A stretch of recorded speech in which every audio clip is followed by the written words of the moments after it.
Hi folks, how we doing? Welcome to another video, and today is quite a cool video. We're doing an unboxing. I don't know whether you sort of followed the channel for a little while or what sort of videos you've watched, but basically my old welder sort of packed up, and then I've been borrowing my brother's for a little while. He wanted to sell it for unknown reasons. I don't care, but anyway, he needed it back.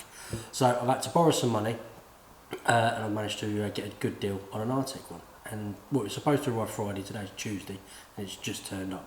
So we're going to unbox it. So here it is.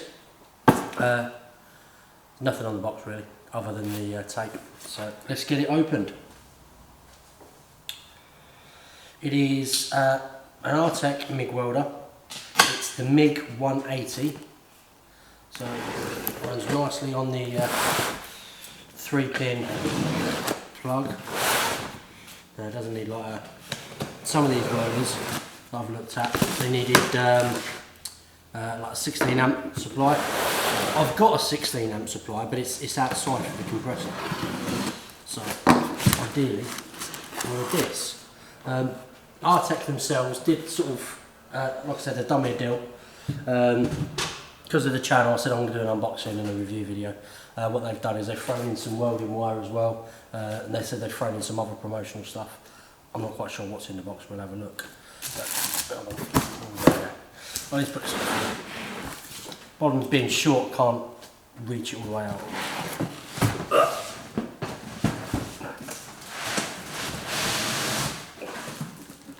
There it is. Instruction manual. Pretty certain how to use a welder by now. I don't think there's anything specific on this. It's just part of the warranty and stuff like that. Yeah, the current output is 30 to 180 amps. It's got 35% duty cycle. So yeah, it's not too bad.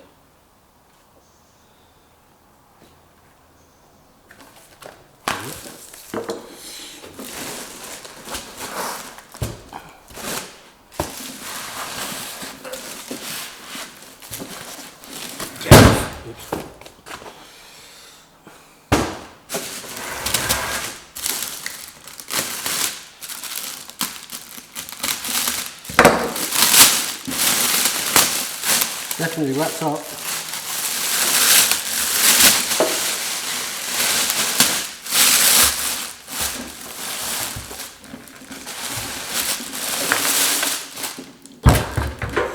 There it is. I look at it.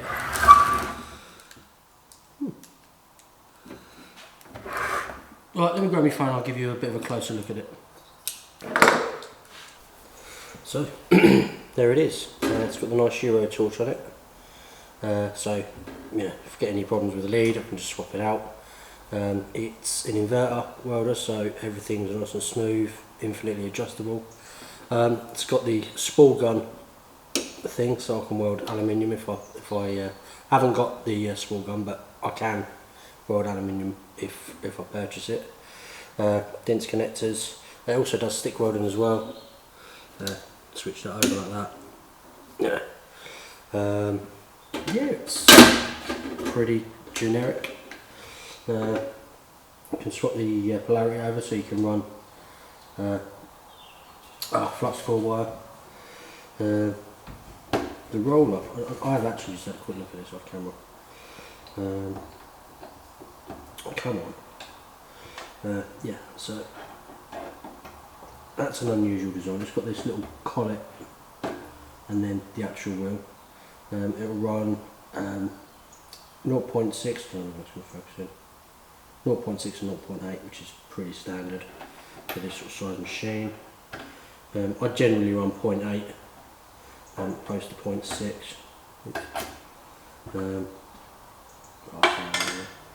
Yeah, there it is. I need to dig out a plug for it. I know there's one in the box there. So, yeah, what else we got in there? Should be. Oh, that's some stuff.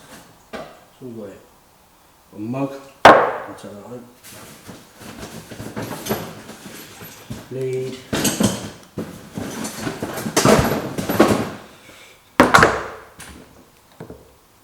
a bad round torch. I probably won't use it straight away because my old one was pretty good, so I'll keep that for a little while. Decent length earth cable and clamps. It's better than the clamp I've already got, so I'll probably swap that over. Yeah, not bad. What's we got? Oh, there's some stickers.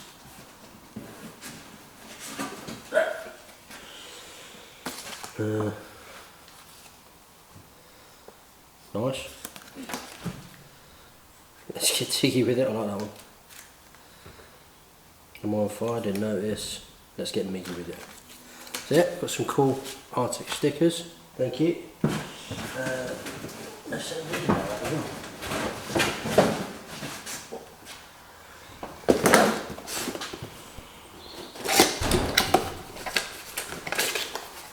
That makes me happy. So I've got a brand new regulator as well, and then some spare tips. They'll go in the bottom of the drawer. So what does it say on it? Ergonomic vertical handle, capacity range 0 to 300ml, input temperature from the bottom downwards, duty cycle unlimited brews, not limited to tea and coffee. Yeah, quite like that. Thank you. Right, I'm going to get this set up, front plug for it, get it in the welding trolley, and we will see what it does. Got it all set up on the bench, we're over here now. There's not a lot of room, so probably a little bit close, I apologise. A couple of things I did notice whilst sort of setting it up, that well, one of them's quite annoying. I'll work it out in a little while. One thing I have noticed though is these torches. The torch that the welder came with is actually quite cheap. Let me show you. I'm not sure how well it'll come up on camera, but just the feel of this is cheap. I do think this is going to be your first failure point, is the switch in there. It just doesn't feel right. I mean, this isn't a top of the range torch. This is about middle of the road. I think this cost me about 50 quid when I bought it as a replacement. And you can just feel it. There's a lot more weight in that. I mean, me gas shield on this one's probably too big for automotive stuff, really. You do want sort of a gas shield like that so you can see more, but you know, this is what I picked up. I didn't specify, but yeah, it just feels cheap. That you got a sharp edge there. I mean, you can see the gap there. So I think that's going to be the first sort of failure for it. The other things that I noticed as well, let me check. So it has got quite a long power lead, which is quite impressive. Obviously I don't need it, I need to do some cable management. But yeah, so that's a decent positive.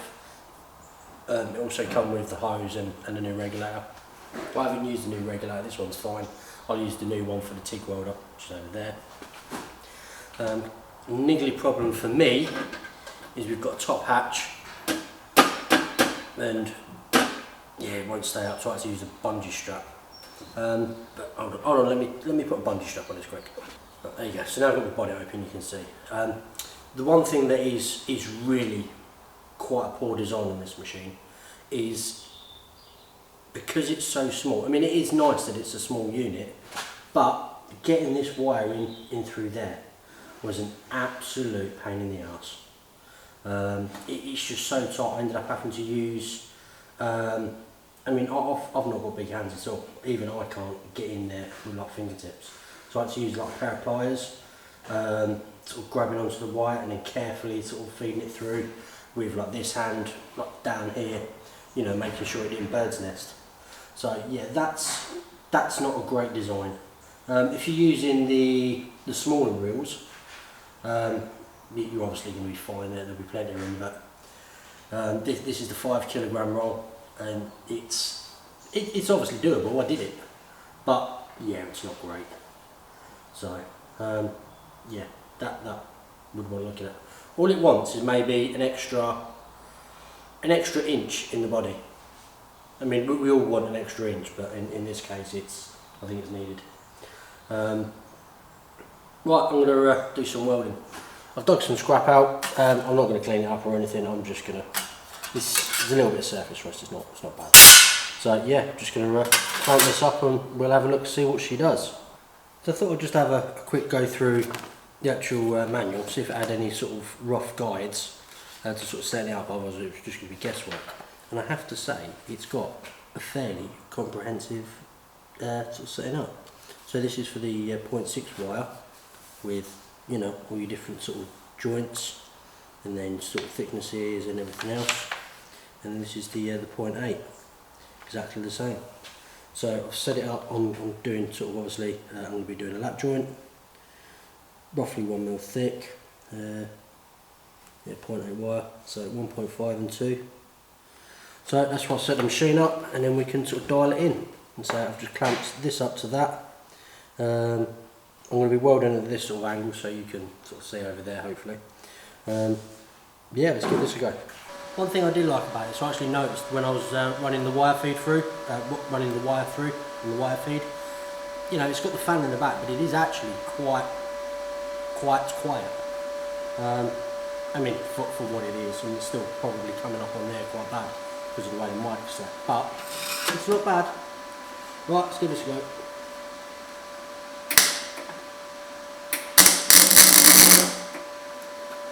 Turn your gas on, flame idiot.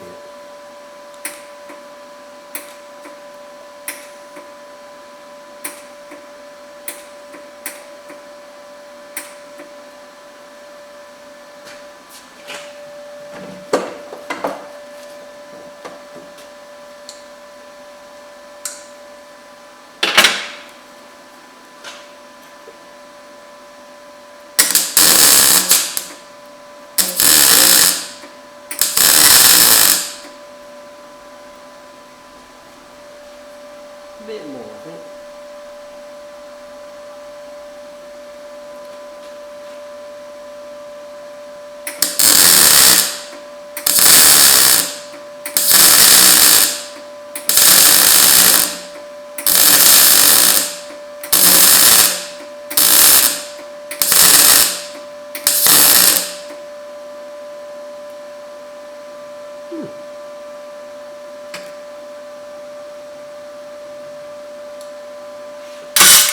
Let's see if we can get a little bit of a seam going. Let's turn that down.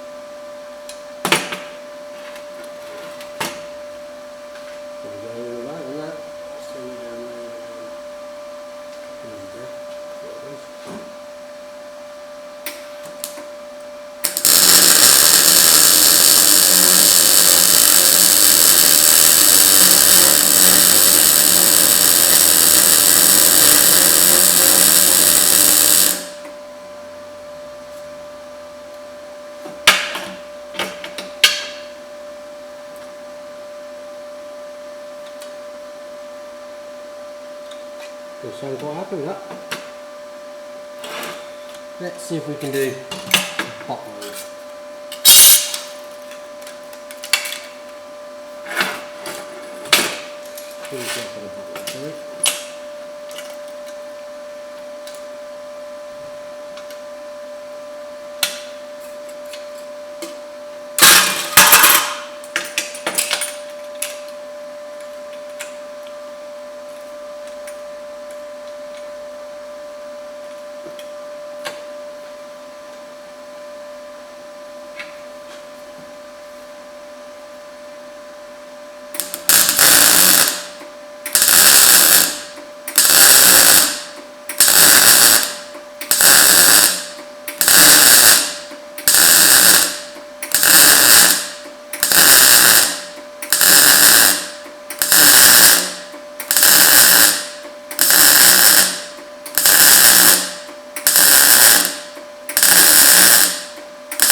think that could have done with being a bit hotter.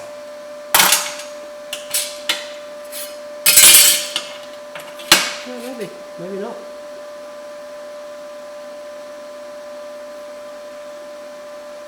Maybe wire feed down. It's going to take some dialing in.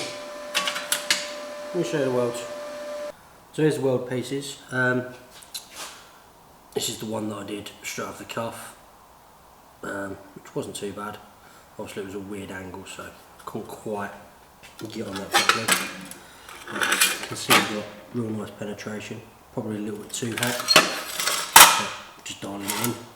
That was the first bead that I did after turning it down a little bit.